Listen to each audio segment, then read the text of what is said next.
Welcome back. Nigeria may be facing its worst flood in years if nothing is done urgently to mitigate its impact. According to figures from the National Emergency Management Agency (NEMA), over 300 people have already died and several others displaced in the devastating flood in the year 2022 as heavy rains give way to floods ravaging homes and farmlands. This report takes a look at the dangers ahead and the way out. The warnings had been issued well in advance, alerting federal, states and local authorities to brace up for heavy rainfall and related flood disasters in 2022. But as it is typical in Nigeria, the response has at best been slow and was still non-existent. Just 8 months into the year, the reality is stark and quite dreadful. 372 deaths and counting, 277 injured, and over 37,633 homes affected across 33 states. Early warning provided as early as possible, but which requires early action. And it is the delay in some of these mitigative and adaptive actions that cause a lot of some of these damages we have been seeing. The situation requires urgent attention of all stakeholders to match this early warning with early action. The situation has already been compared to the flood disaster of 2012, in which over 2.1 million were reportedly displaced and 363 killed with attendant material losses. Exactly 10 years down the line, the prospects does not look good, with more floods expected and valuable lessons appear to have been lost.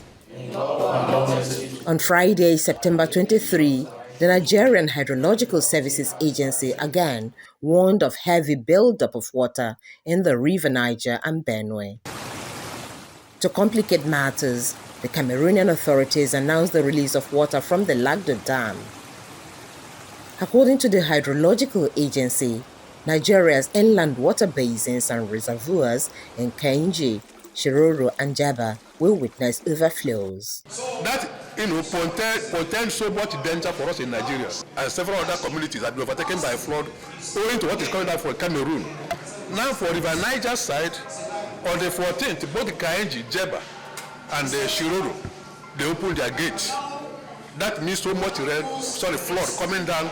All of this will converge in Lokoja in a few days' time, and then begin to move down to the Niger Delta. So we are still in the midst of flooding for the year 2022.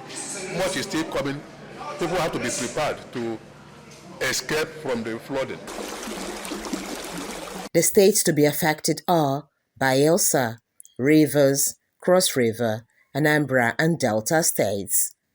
Others are Edo, Kogi, Nasarawa, Benue, Taraba, Adamawa, Niger, and Kebbi states. Already, heavy flooding have been witnessed in Cross River and Jigawa State. Kogi, which is at the epicenter, gets battered by flood each year, and the situation in 2022 may not be different. Nigeria cannot be said to be unprepared for the Lagdo Dam problem.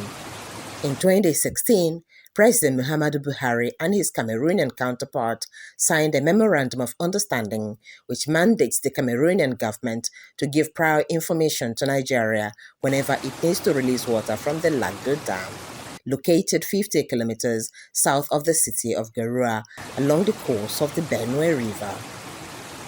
Nigeria's defense has been that sometimes the water release comes without prior notice to Nigeria. There is a subsisting memorandum of understanding between Nigeria and Cameroon with regards to two important structures in Cameroon which could affect Nigeria negatively. One is the Lake Nyos. So of course they recall in 1986, August 1986, that lake exploded and threw up some poisonous gases to the atmosphere, and then eventually entered into Nigeria through Katsina River and so many items we have, animals we have destroyed, we have lost. That's one infrastructure that is in Cameroon. The second one is Lagdo Dam, which Cameroon built between 1977 and 1982. So the MOU signed by the two presidents, President Paul Biya, when he came to Nigeria in 2016, he signed with his counterpart in Nigeria, our president, Muhammad Buhari, GCFR, is that whenever you are to release water from your dam, notify Nigeria ahead of time. It's not just the release of water from the Lagdo Dam that is the problem of flooding in the country. Climate change and global warming have seen flash floods, intense rainfall, and melting glaciers leading to ocean surges into seas, rivers, and cities. Like for this year is considered by WMO as tripartite deep La Nina. And this is the first time in history that we have cold sea surface temperature in the Southeast Pacific, which is considered to be La Nina, happening for 3 consecutive years, 2020, 2021, and present year. And this is associated with enhanced rainfall activities, which now triggers a lot of floods around the country. So I will mention that a lot of effort have been made to provide early warning system, and but the missing link we are seeing is compliance, especially by citizens, people living along the floodplain, and also violation of city plans.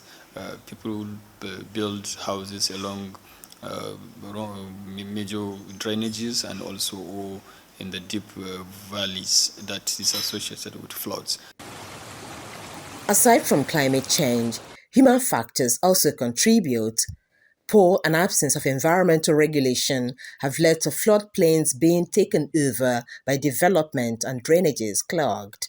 This best describes the situation in the mainland area of Lagos, where poor city planning has blocked access for floodwaters to escape. All is not well yet. We have to be watchful. We have to keep observing those environmental laws, and we also have to abide by the building codes and ensure that we don't block the drainages, we don't build on the waterways. I will push inside this water. Pastor Afiz Bolaoluwa, who lives in Ipaja, suffers this every rainy season as his home and church premises get submerged by flood. The water is overflowing the bridge. Now, and the problem, the water you are seeing here is not the water in this community. The water is coming from Aboru, Agbado, Okoba, Iyanapaja, Gowan Estate, all the Gowan Estate, Abatio, Shagari Estate, all of the Ipaja, Ayobo, this is where the water is coming. We don't have to wait until the flood will come and ransack our people from their homes. Now, if the flood comes and people pack out from their houses and you have a brother or a sister. But the problem is that the link between Lagos State and Ogun State, that is that river to Ayetoro Bridge, they have not cleared that place. If they don't do that place, that water will also overflow every time. It's just so pathetic. I don't even know where to start or even what to say. But this is the situation. All my rice is about to submerged. Despite warnings issued far back in February by the Nigerian Meteorological Agency of above normal rainfall in strategic parts of the country, little preparations seem to have been in place.